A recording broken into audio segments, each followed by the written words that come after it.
Hello, welcome to today's video. Again, not in my studio, unheard of. Probably seen this place before. This is one of the shops that stocks my illustrations. They're just over there out of shot. And I'm staffing. Again, it's a lovely day today. And I cycled into town. It's in the middle of Sheffield. I cycled into town and my goodness, it was treacherous. It was so windy last night and it was a little bit gusty this morning, and I've never cycled my bike in gusts and it was a little bit terrifying, but it's all calmed down now, so it looks like the cycle home is going to be really nice. The sun's come out, feels like summer's on the way. Dare I say it, spring's just started. But yeah, so join me today. I don't know what I'm going to get done. It's a weekend, it might get quite busy even though it is obviously quiet now. I'm going to try and draw as many people as I can, but like I say, it might get busy, so I'll see what I can get. But just come along with me, join me for today, and let's see what we get up to.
Right, it's home time, so I'm just going to get changed because I don't want to sweat all these things up.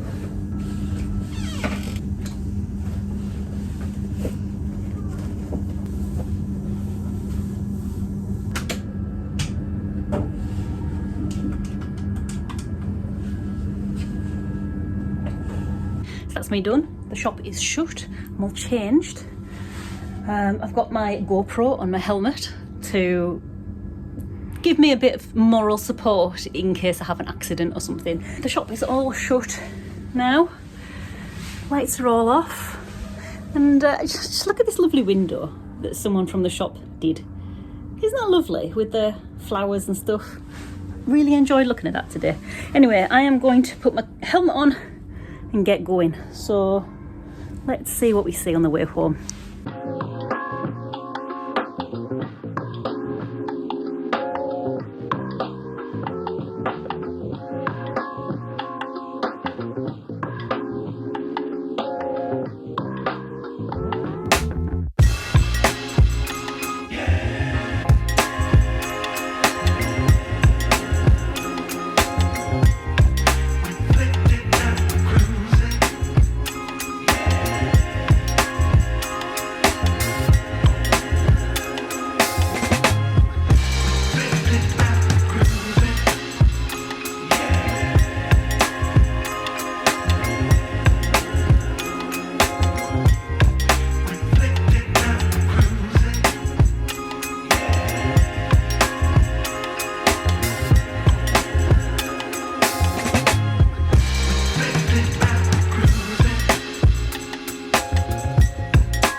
He's a good boy.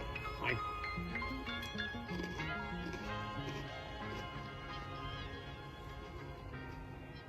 He's a good boy. You're so overexposed, can't see you.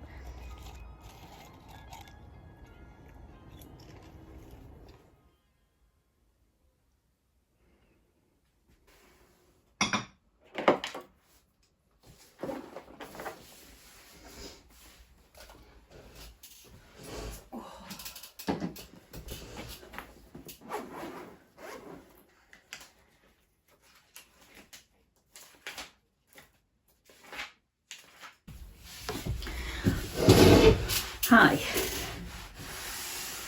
So it's actually the next day, if you can't tell. And I've decided today's the day I'm going to approach at least one agent. But first I'm going to go through all of the agents that I collected, all of the information on them, and I'm going to work out my favourite. So I've got orders of preference, because some agents have a lot more knowledge on children's publishing. They've got a lot more contacts in children's publishing, and then there are some others who are open to the idea of children's publishing, but it isn't their kind of their first port of call, so they might not have all of the contacts that you might need to try and break into children's publishing. So I'm going to go through one more time my list here. I'm going to put them in terms of hot all the way down to cold, and I'm going to look at their submission guidelines and go for at least one today. So turn my board around if you don't know what I'm talking about. I've got a board, one side's publishers, one side's literary agents. So I'm going to turn that around so I can see the agents. I've also got them written in my book. So yeah, I'm going to go through them one more time.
Okay, so I've definitely found my favourite amongst the agents. So not only is an agent that accepts picture book clients, they also only currently accept submissions from author illustrators of picture books, which kind of I fit within that category. Also, they have a bunch of children's book, picture book author illustrators that I'm aware of, and I feel like my stuff sits alongside them. Some of the other agents who worked with children's publishers it was mainly young adult stuff, so like little mini novellas, like illustrated texts that were mainly texts and not pictures. So I feel like I come more from the picture book side of it, so the more young children, so 3 to 7 year olds, probably 5 to 7 year olds. And a lot of the agents didn't seem to push that on their website. Some of them were open to the idea of it, but when you're looking for an agent, I feel you're probably looking for someone who has a bigger client list of people who are like you. They're used to pitching your kind of book, your kind of ideas to publishers.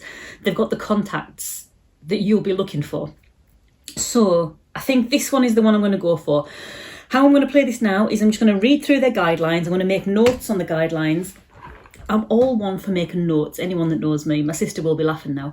I'm going to go through it, make some notes and pinpoints, make sure I've got everything that they're looking for, and I'm going to submit in the way that they want me to submit. And I know, because I've said this in a previous video, sometimes rules are there to be broken, but so you might want to, for example, you might be thinking, all right, so if they only accept it by email, maybe I'll send something through the post and I'll stand out from the crowd. But if they're busy, you do risk annoying them by sending them things through the post. If they specifically didn't ask you to send things through the post, I mean, it might work, it really might work, but also they've put the rules there for a reason, probably because they're very busy.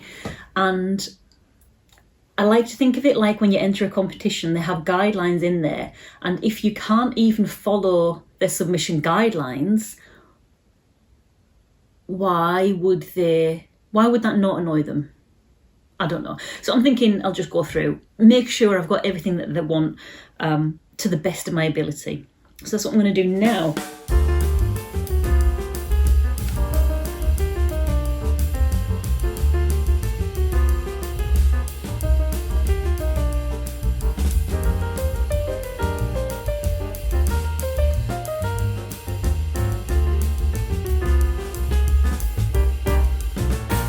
Well, that is that out of the way, kind of. I've drafted a personal statement. Not a personal statement, what is it?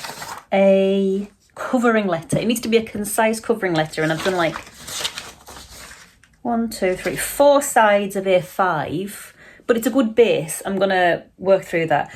The covering letter is quite important because that's the first thing that they read before they access the work that you've got. So I'm going to work through that and make that nice and concise as they've asked for, but make sure it's got the relevant information in there. And I'm going to take my time on that, but it's going to be something I'm going to do today. I'm pleased that I'm getting it started. Am I going to film the whole process for you? Probably not, because this is going to be a lot of admin and it's going to be a lot of you watching me at my desk. But I'm pleased that I've started this process. And then it's going to be something else that I'm going to add to my 100 rejections list. Have you seen this yet? So let me just move Roger the Rooster's legs out the way. This is my 100 rejections list, and this was started. The idea of this was started for me from the Katie Chappell. Katie Chappell from The Good Ship Illustration. I didn't come up with this idea. This was something I heard from her. I don't even know if she came up with this idea, but it's a good one. To get over the fear of rejection and just getting you starting applying for things, you have a rejections list. You aim to get to 100, and you just apply for all the things you want to apply for. Now, the aim isn't to get rejected, so you still put out your best work, but if you do get rejected, it's fine. It kind of makes you realise that rejection is part of the process. And if you got accepted for everything, you would never have time to do everything. So currently I'm waiting to hear back from the World Illustration Awards. So this is how I use it. And this is a free download I've got. You can have this if you want. This is over on my Patreon. I'll give you the link in the video description. Everything I've applied for, the competitions, I'll write down in the circle what the competition is, and then if I get rejected, I'll tick it off or cross it off. We're still waiting to hear back from the World Illustration Awards. I don't think the judging's taken place yet. So when I apply to all of my agents, I will fill these up. And if I apply to any publishers as well, I'll fill those up too. And you never know, I might get accepted for some of them. But if I don't, it's okay. It's part of the process. You can't get accepted for everything. So if you want that, have a look in the video description. I will link it in there. And if you can't find it in the video description, head along to patreon.com/Emma Woodthorpe. If you go to the did I say that right? Patreon.com/Emma Woodthorpe. Yeah, that's me. Go to the collections tab at the top. And if you go to competitions and opportunities, a little folder there, it will be in that folder somewhere. I try and pin it to the top of that folder, but you can't pin it to the top of the folders without pinning it to the top of the main page. So I can't do that. So just have a look through the collection of competitions and opportunities, and it'll be in there somewhere. Because I'm not going to show you all of the admin that I'm going to be doing today at this desk, I'm going to leave this video here. I'm going to go and edit this video so you can watch this today. I hope you've enjoyed it. If you have, consider leaving a thumbs up or a comment, or even subscribe if you're not already subscribed. But no obligation, as always. But yeah, I'm going to leave this video here, and hopefully I will catch you in the next one. So until then, bye!